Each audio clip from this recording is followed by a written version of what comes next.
of our country. He was also the father of the first septuplets in the United States. So Martha gave birth to 7 children on October 5th, 1762. The first 5 were very badly behaved, so they were sold into white slavery, while the remaining 2, Maxwell and Hortense, drowned tragically in the Potomac while trying to retrieve their father's wooden teeth, which had fallen out of his mouth while he was feeding a seagull with a canoe paddle. All right, so for those of you just joining us today, my name is Maggie, and today is my last day at Mount Rushmore National Memorial.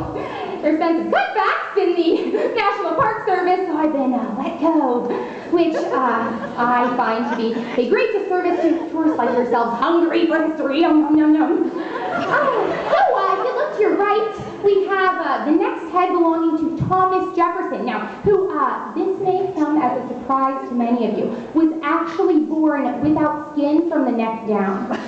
Now, he, as a child, was in and out of hospitals because of his susceptibility to disease, what with the exposed muscle and sinew and whatnot.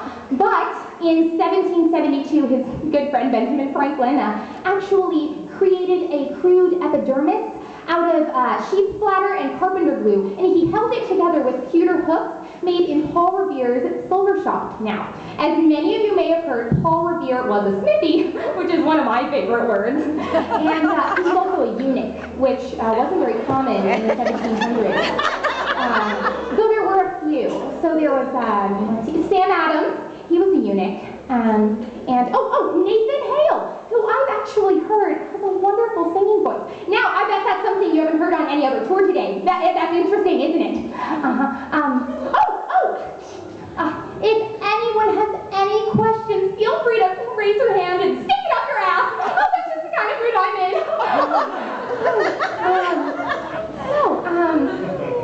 I see I'm losing some of you. Well, that's okay. It's a little more intimate this way, isn't it? You know, and I'm very comfortable with intimacy.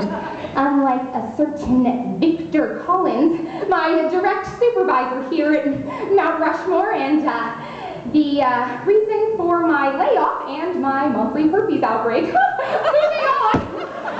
We have, let's see, Theodore Teddy Roosevelt, the esteemed 26th president, who actually briefly appeared in a burlesque house comedy musical entitled Tally Ho, Kathleen!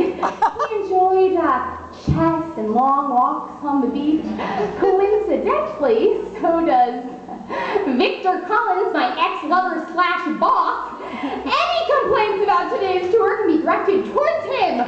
And his office is right past the gift shop. Behind the glass doors will be the fat fuck with the stupid hat. He's a little hard of hearing, so I would encourage you to yell whenever speaking to him and use as much profanity as possible, because he responds better when berated and under pressure. Now next up, we have Abraham Lincoln, who is our first Jewish president and the inventor of dirt.